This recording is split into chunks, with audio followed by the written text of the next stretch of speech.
everyone, I welcome you all to this lesson. Today I am going to discuss line by line explanation, word meanings, theme and moral of the poem Fire and Ice, which is written by Robert Frost. So here I begin. First of all, I'll discuss the title of the poem Fire and Ice, which is written by Robert Frost. Fire and Ice is a strong symbolic poem where the poet equates fire with motions of desire and ice with hatred. It was first published in the Harper's Magazine 1920. Both of these are growing with enormous speed. If we don't check them from growing, the world will perish. Fire here stands for our unbridled, uncontrolled and unchecked passions, desires, lust and fury. Such passions are disastrous for human beings. The term cold here stands for cold reasoning, devoid of all the human warmth, love, sympathy, and will bring insensitivity, cruelty, and rigidity. This hatred will lead to the end of this world. Love, brotherhood, tolerance, peace, contentment, sensitivity, benevolence, generosity among people can make this world a better place to live in. Now I will tell you something about the poet Robert Frost. Robert Frost was an American poet who was one of the most celebrated figure in American poetry. His works was initially published in England before it was published in America. He was the author of numerous poetry collections including New Hampshire. He was born on 26 March 1874 in San Francisco. His poetry is associated with the life and landscape of New England. The poems which increased his fame and honor are The Road Not Taken, Stopping by Woods on a Snowy Evening, Dust of Snow. He was awarded 4 Pulitzer Prizes for his collection of poems in New Hampshire in 1923. He lived and taught for many years in Massachusetts and Vermont. He died in Boston in 1963. Now a brief introduction of the poem Fire and Ice. Fire and Ice is a highly symbolic poem by Robert Frost. This poem is a meditation about how the world will end. The poet says that the fire of lust, of endless desire and ice of hatred among human beings will put this world to an end one day. The poet shares the common belief that everything that exists will have its end too. People are divided on this issue. Some think that the natural element of fire will cause the destruction of this world. Others believe that ice will be the cause of the end. Putting in terms of human emotions, the element of fire stands for passions, desires, and love. Unbridled passions and desire can cause the end of the world. The poet has experienced both these emotions. It does not matter how the world will end. Even hate born out of the cold and icy reason is sufficient to cause destruction and the end of the world. Intolerance in behavior creates hatred that leads to fury and cruelty.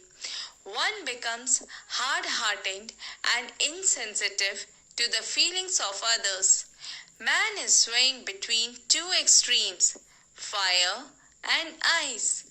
Sometimes he is torn by his unbridled fire of passions, desires, lust, longings, and fury. This results in the greed and avarice and passionate love. All such extremes can lead to unavoidable conflict and disaster. If not controlled, they can help in bringing an early end to this world. The other extreme behavior of a human is born out of cold and icy reasoning. When our cold reasoning becomes completely devoid of human warmth, feelings, love, and sympathy, it breeds hatred. Hatred born out of cold indifference, insensitivity, and rigidity are strong enough to cause the end of this world. Humanity can redeem itself and possibly save or delay the end of the world by giving up such extremes of thinking and behavior. Now I proceed towards the first stanza, and the lines are: some say the world will end in fire, some say in ice, but from what I have tasted of desire, I hold to choose who favor fire. But if it had to perish twice, I think I know enough of hate to say that for destruction ice is also great and would suffice. Now the word meaning. Hate means dislike, destruction means ruin, enough means sufficient. Destruction also means ruin or tragic. Desire means a strong feeling of wanting to have something or wishing for something to happen, that is passion and violence. Favor means approval or support. Perish means to die or destroy. Suffice means be sufficient. Enough. Fire refers to emotion of desire, that is, fire is pure passion. Ice denotes to hatred, that is, ice is pure reason. I have tasted of desire means the poet is familiar with the fire of passion and desire in love, as he knows that uncontrolled desire, passion and fury leads to destruction. Now I move towards the explanation of the first stanza. In the first stanza, the poet says that the world will end one day either by ice or fire. Maybe the poet is talking about the global warming, nuclear war, or ice age. One view is of the opinion that someday the earth's core will get so heated up that it would lead to fire, destroying the earth's surface. Another view is that if the temperature goes down to an extent that makes life on earth impossible, it would have the same catastrophic effect. The fire symbolizes passion and endless desire, while ice symbolizes hatred among human beings, which will put this world to an end one day. The poet then compares fire and ice with the destructive features of human emotions, desire, anger, and hatred. He says that as the poet has tasted the flavor of desire, he would favor those who says that the world would be destroyed by fire. The poet links these two very powerful elements of nature to human emotions and human behavior. Fire is a symbol of human passion and uncontrolled passionate desire, and fire of love, which will lead to death and destruction. In the line, but if it had to perish twice, means to say that, no doubt, fire can bring an end to this world, but this world has to be destroyed twice, then there is another alternative, that is ice. Though fire stands for greed, conflict, fury, cruelty, lust and avarice, whereas ice stands for insensitivity, coldness, intolerance, indifference, rigidity and hatred. It refers to the coldness in relation. It is noteworthy that although the two words fire and ice is opposite of each other, fire and ice cannot be there at the same time. But the the poet says that desire, that is fire, is what leads to coldness, that is ice. Hence, both will be there to destroy the world in future. That is, our violent desire will end the world. If it survives, it will be ruined by hatred. Thus, the poet in this poem very artistically underpins the philosophy that if we let our emotions rule us and if we do not control them, they will surely bring us all on the verge of chaos and thus apocalypse. Now the literary device used in this poem are: number 1, rhyming scheme. Rhyming scheme is a literary device in which the last word of each line is giving a musical effect. This stanza follows the rhyming scheme of ABA, ABC, BCB, and the words from the stanza are fire, ice, desire, fire, twice, hate, ice, great, and suffice. Number 2, assonance. Assonance is the repetition of the vowel sound in the same line. The repetition is at different places in different words. The line in the stanza is, I hold with those who favor fire, where there is a long sound of O in the words hold and those. Number 3, alliteration. Alliteration is the repetition of a consonant sound at the start of the two or more closely placed words, and the line from the stanza is, I favor fire, where the sound of F and the words world will, where the word W is prominent. Number 4 is imagery.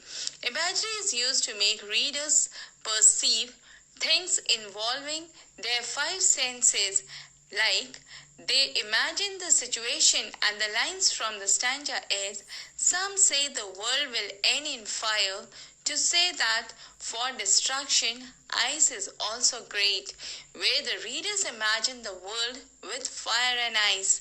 Number 5, anaphora. Anaphora is the repetition of word or expression at the start of the 2 or more consecutive lines.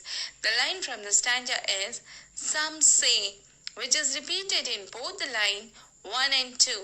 Number 6 is personification. Personification is a literary device which gives human qualities to inanimate objects. In this poem, fire and ice are capable of destruction. Thus, the poet personifies fire and ice by giving them mind and power to destroy anything. Number 7 is enjambment. Is defined as the thought or clause that does not come to an end at the line break. Rather, it moves over to the next line. The line from the stanza is, from what I have tasted of desire, I hold with those who fire, is an example of enjambment.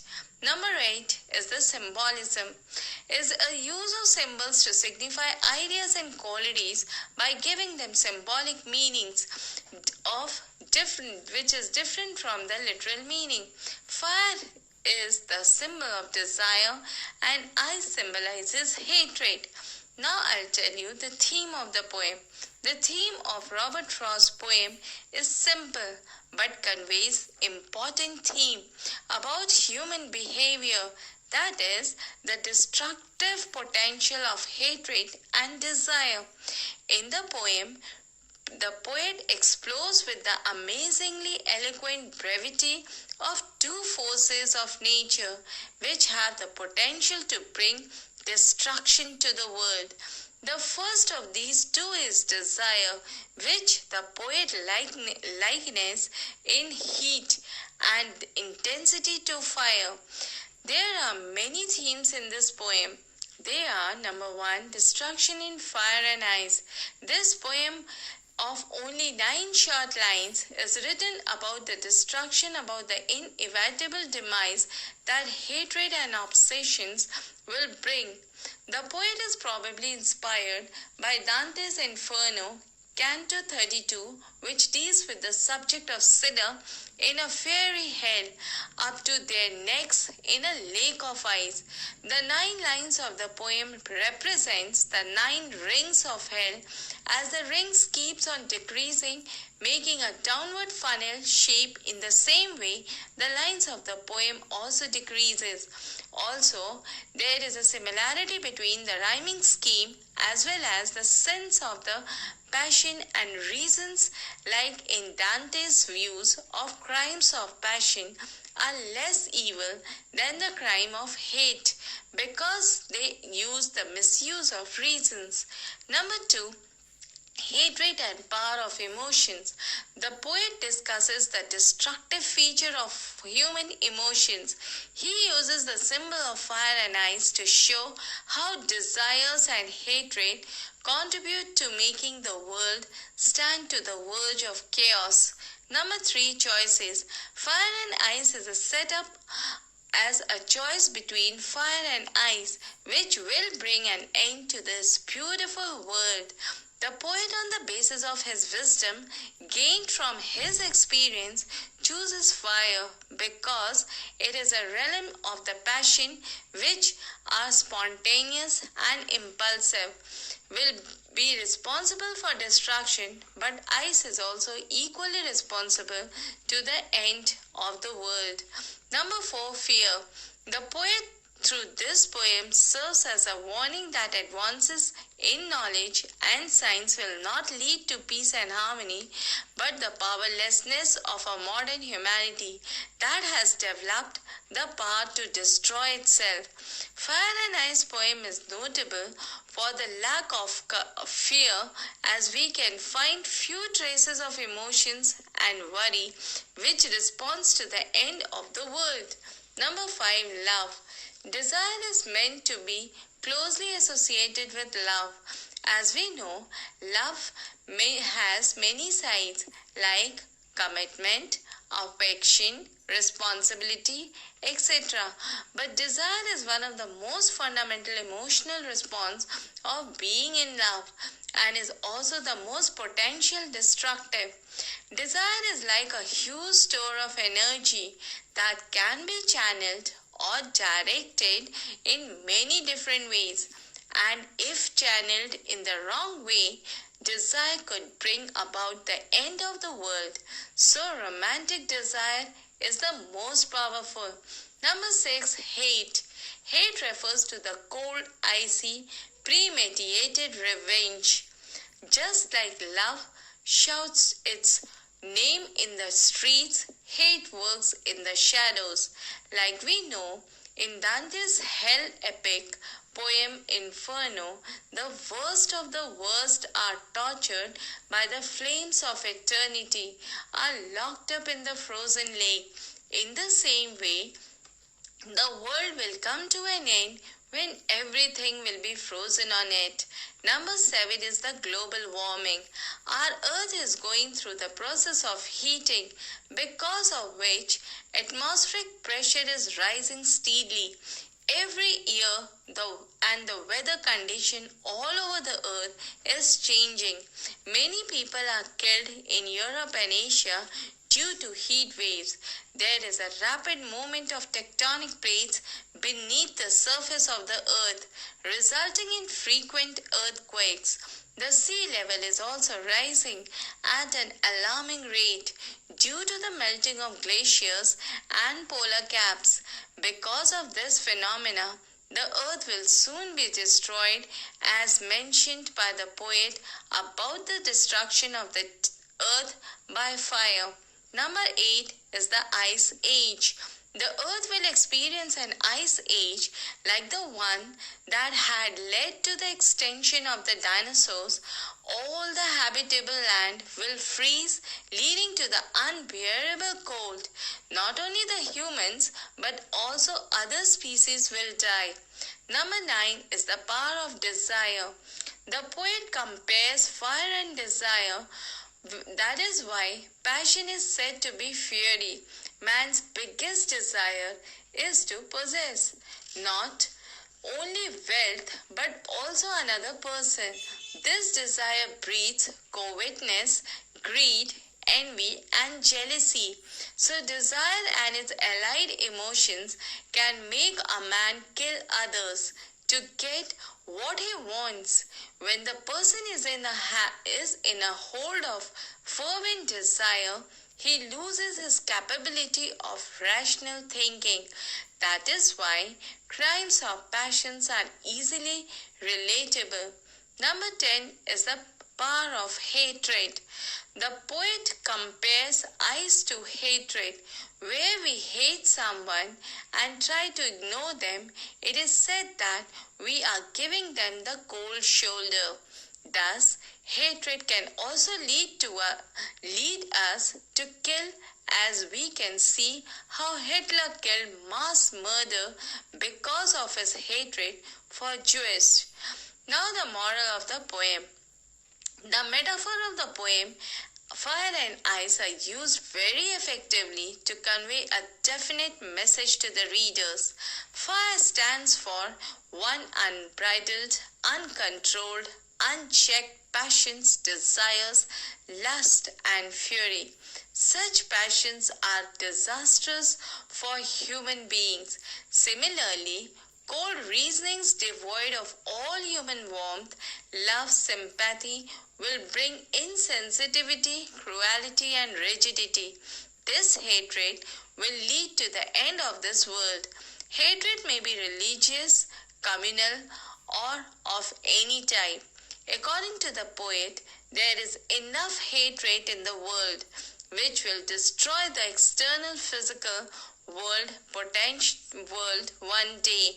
I believe that both fire and ice have strong potentialities to bring disaster and destructions to the world.